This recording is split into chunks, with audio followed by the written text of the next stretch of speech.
tá? Não tem como a gente reverter. Por exemplo, uma lata de refrigerante.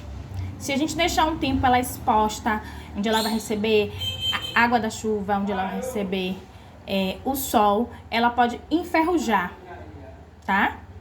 Esse ferrugem, a gente não tem como depois pegar a lata e lavar e tirar todo o ferrugem. Só lavar e tirar o ferrugem. Então, isso aí é um fenômeno químico, aquilo que a gente não tem como reverter.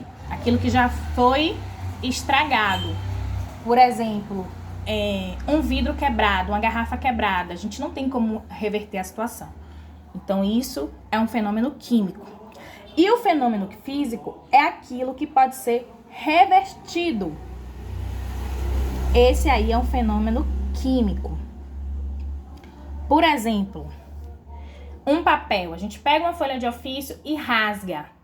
Corta no meio, vamos supor. É dividido em duas partes, tá? Eu ainda tenho uma folha de ofício dividida em duas partes, mas ela ainda está ali para ser utilizada.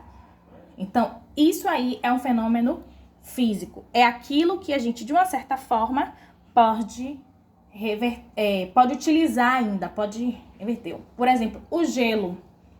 A gente pode pegar uma cuba de gelo, encher e colocar no congelador.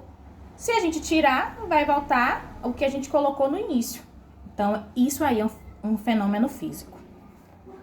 Então, você vai dizer, colocar F para físico, Q para químico, tá? Aí, vamos para a quarta questão. Na quarta questão tem assim, assinale a alternativa correta. Então, consumidores é chamado de classe dos seres vivos que estão os carnívoros e os herbívoros. Então, nós estudamos sobre a cadeia alimentar, tá? A cadeia alimentar tem essa, que é o ciclo da matéria, na verdade, né? Tem esse processo de quem é carnívoro, de quem é herbívoro. E aí, eles estão fazendo algumas perguntas que você vai dizer se é verdadeiro ou vai assinalar as corretas, tá? Consumidores são os clorofilados que produzem o seu próprio alimentos. Os consumidores secundários. E aí, os secundários. Lembrando que secundários a gente fala de segundos. É isso mesmo? Aí vai verificar direitinho, tá? Lembrando que no livro tem todos esses conteúdos e marcar. Na quinta questão, você vai marcar, vai colocar, na verdade, tem duas imagens aí. Você vai colocar qual é a homogênea e qual é heterogênea. A gente viu que misturas heterogêneas e homogêneas são diferentes, tá? A mistura homogênea é aquela mistura que apresenta um único aspecto quando não podemos perceber a presença de duas substâncias. Por exemplo, nós temos, quando a gente faz um suco, a gente precisa da água e da fruta, ou da água e da polpa. Quando a gente bate, a gente não sabe, virou um só, tá? A gente sabe que ali a gente utilizou a água e utilizou a polpa.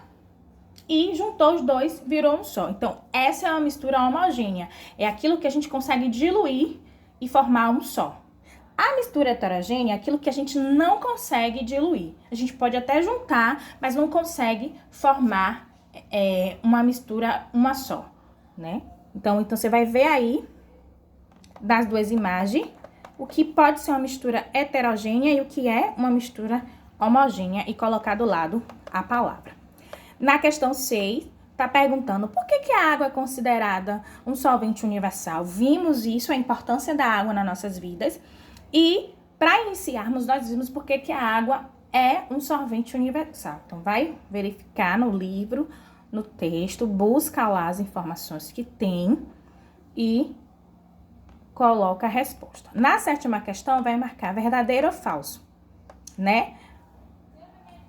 A água é indispensável à vida. Sem ela, nós não existiríamos. Verdadeiro ou falso essa informação?